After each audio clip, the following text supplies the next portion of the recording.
All right, so now, controversial. I mean, if you've been staying tuned into our channel, you've kind of seen the content that's been popping as of late. I guess there's no better way to explain where we're coming from than to just take a look at Racing Reference in general. So, I'll pull that up now, and we'll kind of just run through it and kind of clear some things up. So, all right, you take over. Let's get into this. All right.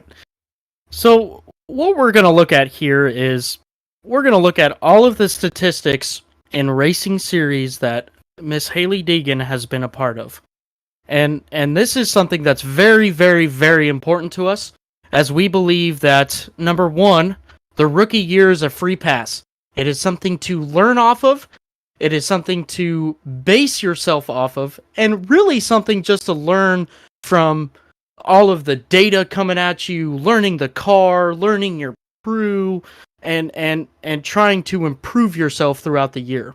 Right. Second year is year for improve. And to go with the rookie thing, never have we or will we ever judge a rookie as being a bust. Ever. We never will. Your rookie year in our eyes, and should be in everybody's eyes, free pass. All right, you continue. The year number 2 is going to be the year of improvement.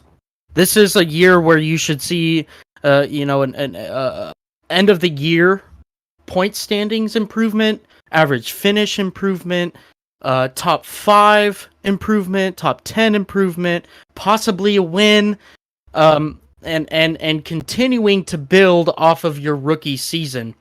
And then year 3 should be your winning season. It should be, win 2 races depending on the team you're on.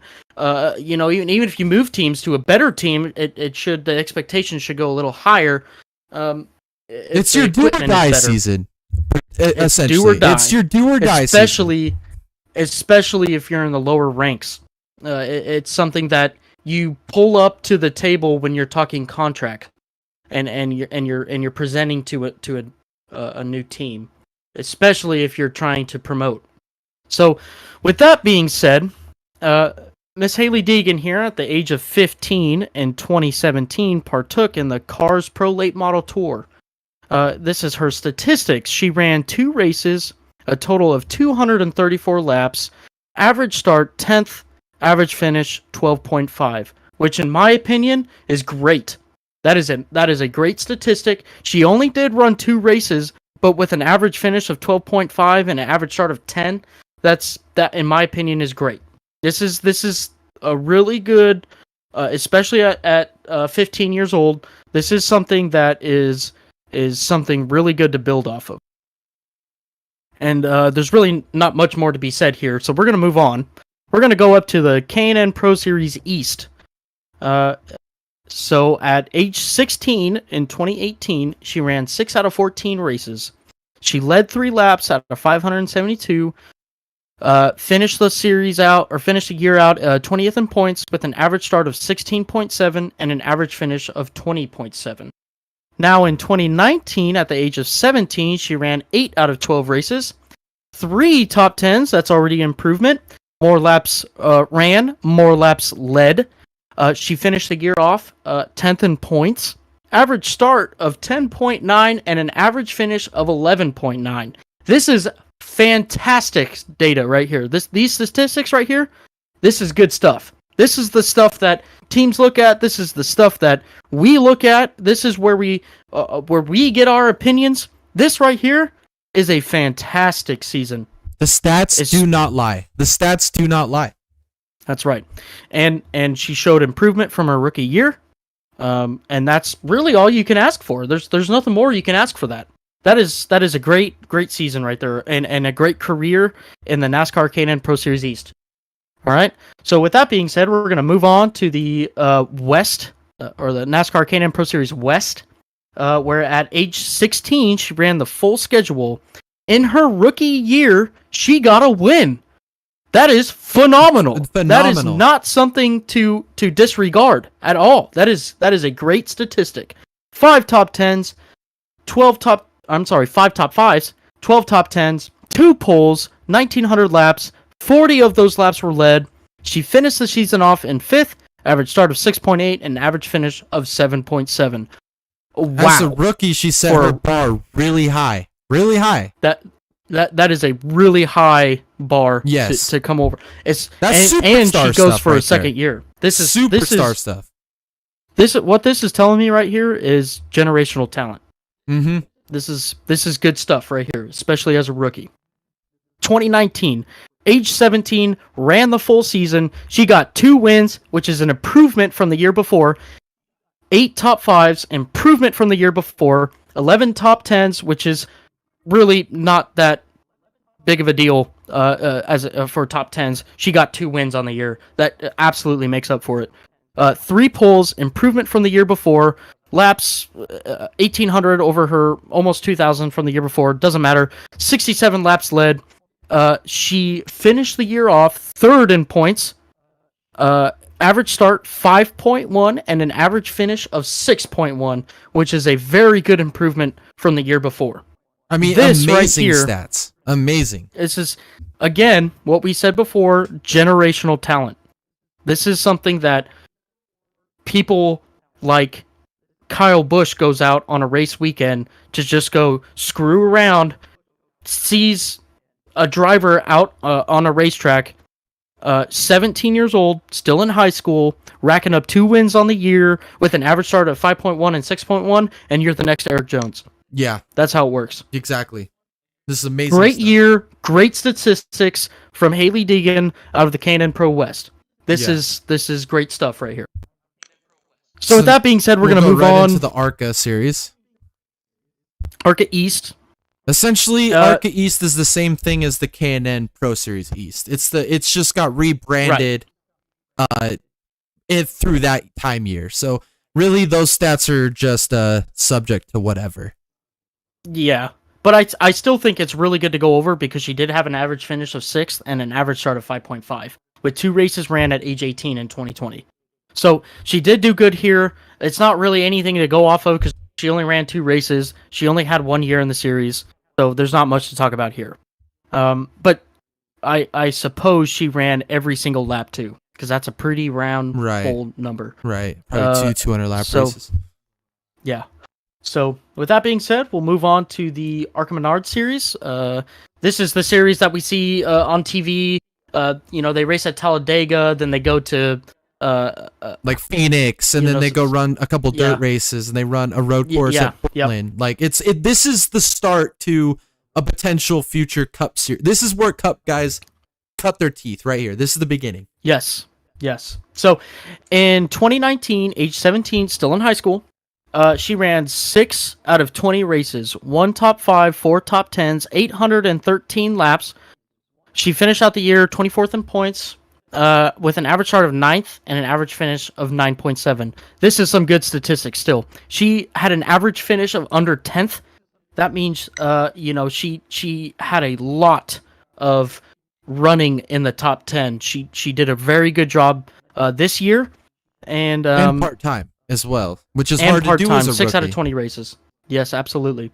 But then as we go into the 2020 year, age 18, she ran the full season, 4 top 5s, which is already better than the season before, 17 top 10s, which is, again, 17 top 10s, that is nothing to disregard there. No. That is a 17 top 10s out of 20 races. Holy crap.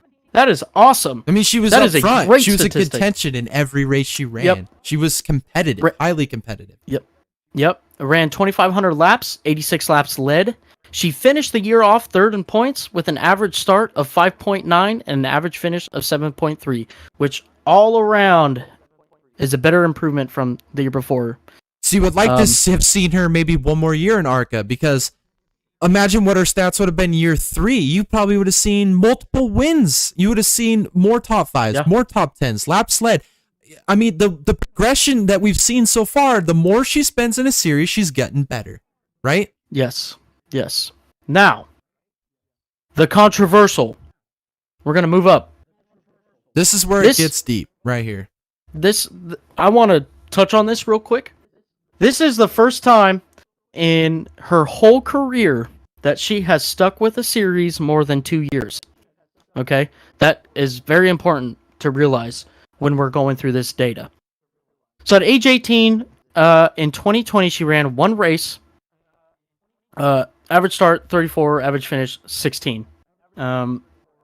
There's not much to go off of here. I'm going to consider her 2021 year her rookie year. Yes, So 100%. at age 19 in 2021, she ran the full season, got one top 10, finished the points 17th, average start 18, average finish 20.9. Now remember, this is their free pass year. Yep. The next year we should see some improvement, which in case in 2022 at age 20 ran a full season, 2 top 10s. We did see an improvement there. She ran more laps, saw an improvement there. Finished the year off 21st in points, 20th or 20 average start, 22 average finish, 22.1, which is a backwards year. This is not improvement. She degressed from her rookie season, which wasn't great, but it's a free pass year. But your second year is an improvement, right? She degressed in every stat line there. She had one more top 10. She completed a few more laps, but that's subject to different racetracks that you run. So really everything degressed. So with that being said, this year, bust. Right here. This was not a good look for her. This was not a good year for her.